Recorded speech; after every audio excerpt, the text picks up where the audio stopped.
Hi കൂട്ടുകാരെ, പുതിയൊരു വീഡിയോയിലേക്ക് എല്ലാവർക്കും സ്വാഗതം. അങ്ങനെ പത്മയെ ഒരു പാഠം പഠിപ്പിക്കാൻ വേണ്ടി നന്ദിനിക്ക് മലക്ക് മാലയിട്ട് കൊടുക്കണിട്ട് സൂര്യ. അങ്ങനെ സൂര്യയും മണിയും അതുപോലെ നന്ദിനിയും മലക്ക് മാലയിട്ട് പത്മയുടെയും യതീന്ദ്രൻ്റെയും മുന്നിലോട്ട് വരികയാണ്. എന്നാൽ ഇതെല്ലാവർക്കും അംഗീകരിക്കാൻ കഴിയാതെ ഇങ്ങനെ നോക്കി നിൽക്കുകയാണ്. ഇതെന്താ ഇപ്പം ആരോടും പറയട്ടെ, പെട്ടെന്ന് നന്ദിനിക്ക് മാലയിട്ടത് അത് കേട്ട ഉടനെ നന്ദിനി പറയാം, എനിക്കും അറിയില്ല സൂര്യ സാറ്. അപ്പോൾ ഈ സമയം സൂര്യ പറയണേ, ഞാൻ തനിയെ മലക്ക് പോകണ്ടേ, അപ്പോൾ എൻ്റെ കൂടെ നന്ദിനിയും വേണം. അവളെ വീട്ടിൽ ഒറ്റക്കാക്കി പോകാൻ എനിക്ക് പറ്റത്തില്ല, എൻ്റെ കൂടെ അവളെ ഏത് സമയം വേണം. അതുകൊണ്ട് അച്ഛാ, ഞാൻ അമ്പലത്തിലോട്ട് പോവുകയാണെന്ന് പറഞ്ഞ് നന്ദിനിയെയും കൂട്ടി അമ്പലത്തിലോട്ട് പോകുമ്പോൾ ഇത് കണ്ടു നിൽക്കാനാവാതെ ഉടൻ തന്നെ പത്മ അങ്ങനെ തല താത്താണ് കേട്ടോ. അപ്പോൾ യതീന്ദ്രൻ പറയണേ, എടാ എല്ലാവർക്കും എന്നാൽ ഈ വീട്ടിൽ മാല ഇടായിരുന്നു, നീ എന്നോട് പറയായിരുന്നെങ്കിൽ ഞാനും മാല ഇട്ടിരുന്നു. അപ്പോഴേക്കും പത്മ തുറച്ച് നോക്കുമ്പോൾ, എന്താ പത്മ നിനക്ക് മാല ഇടണോ, നിങ്ങളൊന്നും അടങ്ങുന്നുണ്ടോ എന്ന് പറയുന്നു കേട്ടോ. പിന്നീടാണെങ്കിലും അവിടെ നിന്ന് പോവുകയാണ് ഈ പറയുന്ന സൂര്യ അമ്പലത്തിലോട്ട് പോവുകയാണ് കേട്ടോ. എന്നാൽ ഇതൊന്നും വിശ്വസിക്കാനാവാതെ വിജയ് അങ്ങനെ നിൽക്കുകയാണ് കേട്ടോ. എന്താ സത്യത്തിൽ ഇവിടെ നടക്കുന്നത്, മൊത്തത്തിൽ മാല ഇവിടെ ഇപ്പോൾ എത്ര സ്വാമികളാണ് എന്നൊക്കെ പറഞ്ഞ് താൻ റൂമിലോട്ട് പോകുമ്പോൾ ഇവിടെ ഇന്ദ്രജ കാണാം ഫോണിൽ ഇങ്ങനെ തൻ്റെ കൂട്ടുകാരിയോട് പറയുന്ന കേട്ടോ, എൻ്റെ ഭർത്താവിന് നല്ല ബിസിയാണ്, ഇപ്പം എനിക്ക് വരാൻ പറ്റില്ല, മൂപ്പർക്ക് ഏത് സമയത്തും ഓൺലൈൻ മീറ്റിങ്ങും അതുപോലെ കമ്പനിയുടെ കാര്യങ്ങളെല്ലാം മൂപ്പരുടെ തലയിലാണ്, അപ്പോൾ മൂപ്പരാണ് എല്ലാം ചെയ്ത് കൂട്ടുന്നത് എന്നൊക്കെ പറയുന്ന ആ ബെഡായി കേട്ട് ഈ വേദ ഞെട്ടിപ്പോവാണ് കേട്ടോ. ഫോൺ വെച്ചോടെ തന്നെ വേദ ചോദിക്കുകയാണ്, അയ്യോ എന്താ ഈ പറയുന്നത്, ചേച്ചി ഇവിടെയുള്ളപ്പോൾ ഏട്ടന് ഒരു വിലയും കൊടുക്കാറില്ലല്ലോ, ഇപ്പം എന്താ ഭർത്താവിനെ കുറിച്ച് പൊക്കി പറയുന്നത്. അത് കേട്ടോടെ തന്നെ ഇന്ദ്രജ പറയാം, പിന്നെ ഞാൻ എന്ത് വേണം, എൻ്റെ ഭർത്താവ് ഒരു പൊട്ടനാണ് കിഴങ്ങനാണെന്നൊക്കെ മറ്റുള്ളവരോട് വിളിച്ച് പറയുന്നതല്ലേ നല്ലത്, പൊക്കി പറയുക തന്നെയല്ലേ നല്ലത്. അപ്പോൾ അങ്ങോട്ടേക്ക് കാണാൻ വിജയ് കയറി വരുന്നു കേട്ടോ. അങ്ങനെ വിജയ് വന്നിട്ട് പറയണേ, ഇന്ദ്രജയെ നമ്മുടെ വീട്ടിൽ എത്ര സ്വാമിമാരുണ്ട്, എന്താ ഇപ്പം നിങ്ങൾ അങ്ങനെ ചോദിക്കാൻ, അല്ല നമ്മുടെ വീട്ടിൽ എത്ര സ്വാമിമാരുണ്ട്, പൂജാമുറിയിൽ 5-6 സ്വാമിമാരുണ്ട്. അത് കേട്ട ഉടനെ അതെല്ലാം മലക്ക് മാലയിട്ട സ്വാമി എത്രയുണ്ട്, അതിപ്പോൾ 2 ആയില്ലേ, അല്ല 3 ഉണ്ട്, എന്താ നിങ്ങൾ ഈ പറയുന്നത്. അതെ, നന്ദിനിക്കും മലക്ക് മാല ഇട്ടിരിക്കുന്നു സൂര്യ എന്ന് പറയണം കേട്ടോ. ഈശ്വര, എന്താ നിങ്ങൾ ഈ പറയുന്നത്, നന്ദിനിക്ക് മലക്ക് പോവാൻ മാല ഇട്ടിരിക്കുക, അതെങ്ങനെ ശരിയാവും, അതൊക്കെ നിൻ്റെ ഏട്ടൻ ശരിയാക്കി, ഇപ്പോൾ അവർ അമ്പലത്തിലോട്ട് പോയിരിക്കുക എന്ന് പറയണം കേട്ടോ. പിന്നീടാണെങ്കിലോ ഇതൊരിക്കലും ഇന്ദ്രജിക്ക് അംഗീകരിക്കാൻ കഴിയില്ല. അപ്പോൾ ഇന്ദ്രജി പറയണേ, ഏട്ടൻ നന്ദിനിക്ക് മാലയിട്ടിട്ടുണ്ടെങ്കിൽ അതിലെന്തോ ഒരു കുനിഷ്ട് ഏട്ടൻ്റെ കയ്യിലുണ്ട്, അത് നമുക്കിട്ട് പണിയാനുള്ളതാണെന്ന് എനിക്ക് ഉറപ്പാണ്, അതുകൊണ്ട് ഒന്ന് സൂക്ഷിക്കേണ്ടിയിരിക്കുന്നു എന്നിങ്ങനെ പറയുന്നുണ്ട് കേട്ടോ. പിന്നീടാണെങ്കിലോ നന്ദിനിയും സൂര്യയും കൂടി അമ്പലത്തിൽ നിന്ന് തിരികെ വരികയാണ്. അപ്പോൾ ഉടൻ തന്നെ നന്ദിനി ഇങ്ങനെ ഭയങ്കര വിഷമത്തിലിരിക്കുകയാണ്. അപ്പോൾ സൂര്യ ചോദിക്കുക, എന്ത് പറ്റിയോടോ, എന്നാലൊരു മാലയ്ക്ക് മാല ഇടുമ്പോൾ അത് എന്നോട് പറയണ്ടേ, അതിപ്പോൾ എന്താ പറയേണ്ട ആവശ്യം, അത് പറയേണ്ട ആവശ്യമൊന്നുമില്ല, എനിക്ക് മാല ഇടണം തോന്നിയിട്ടല്ലല്ലോ എൻ്റെ കഴുത്തിൽ നീ മാലയിട്ടത്, അപ്പോൾ അതുപോലെ നിനക്കൊരു സർപ്രൈസ് ആയിട്ട് ഞാൻ മാലയിട്ടു, അത്ര തന്നെ എന്നൊക്കെ പറയണ്ടോ.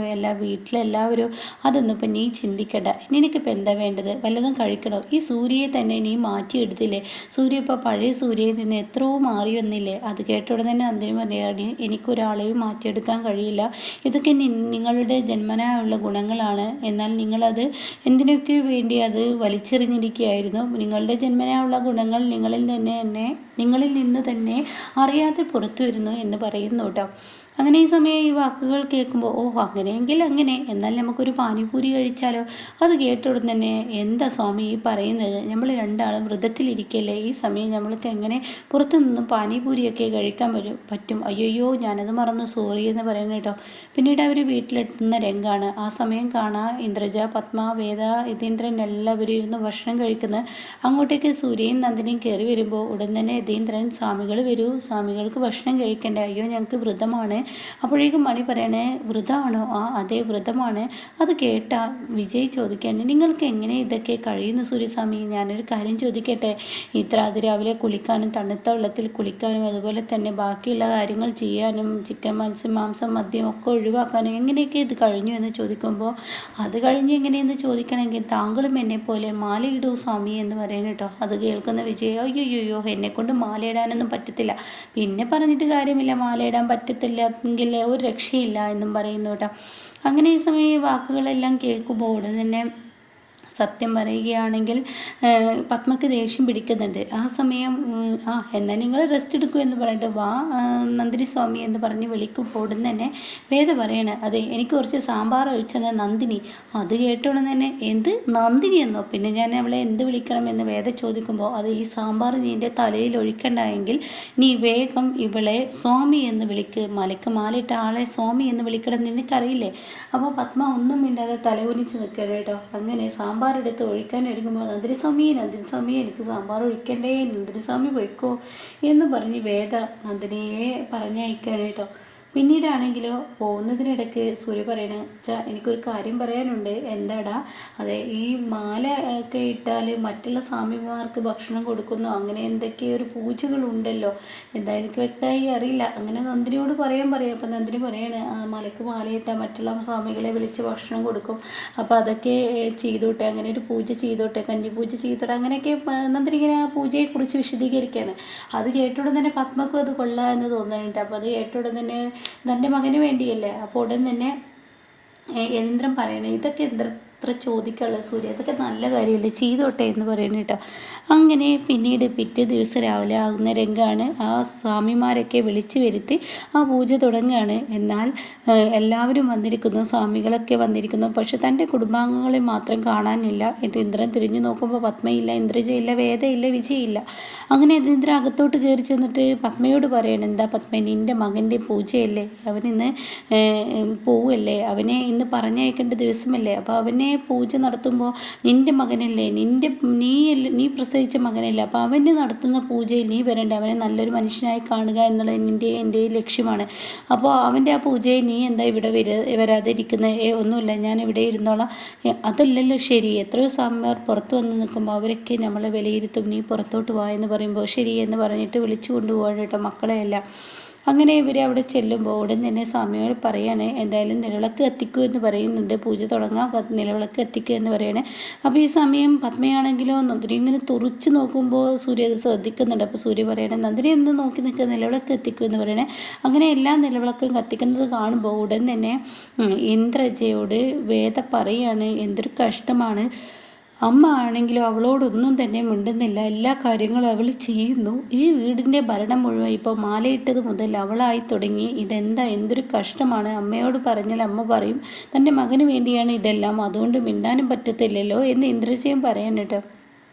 അങ്ങനെ പിന്നീട് ആ ഒരു പൂജാ കാര്യങ്ങളൊക്കെ ചെയ്തതിന് ശേഷം സ്വാമി പറയാണ്, ഇനി കാൽപാദം കഴുകേണ്ട ആ കടമ്പ ചെയ്യാനുണ്ടെന്ന് പറയുന്നത്. അങ്ങനെ സൂര്യയുടെ കാൽപാദം കഴുകാൻ വേണ്ടി പറയുകയാണ് അച്ഛനോട്, അതായത് യതീന്ദ്രനോട് ആവശ്യപ്പെടുകയാണ്. അങ്ങനെ യതീന്ദ്രൻ സൂര്യയുടെ കാല് കഴുകുന്നു, സ്വാമിയുടെ കാല് കഴുകണം എന്നുള്ള ഒരു പൂജയാണ്. അങ്ങനെ പിന്നീട് നന്ദിനിയുടെ കാല് കഴുകാൻ യതീന്ദ്രൻ ചെല്ലുമ്പോഴേക്കും നന്ദിനി കാല് പിൻവലിക്കുകയാണ്. അയ്യോ സാറേ, എൻ്റെ കാലൊന്നും കഴുകണ്ട. അത് കേട്ട ഉടൻ തന്നെ നന്ദിനി, നീ ഈ വീട്ടിലെ കുട്ടി എന്നുള്ള ലെവലിലല്ല, സ്വാമിയുടെ കാല് കഴുകുന്നു, അത്രയേ ഉള്ളൂ. അപ്പോൾ അത് കേട്ടോടെ തന്നെ ബാക്കിയുള്ള സ്വാമികൾ പറയാണ്, അതെ സ്വാമിയുടെ കാലാണ് കഴുകുന്നത്, വെച്ചു കൊടുക്കുമെന്ന് പറയുമ്പോൾ യതീന്ദ്രൻ നന്ദിനിയുടെ കാല് കഴുകി കൊടുക്കുന്നു കേട്ടോ. ആ ഒരു പൂജയാണ് ചെയ്യുന്നത്.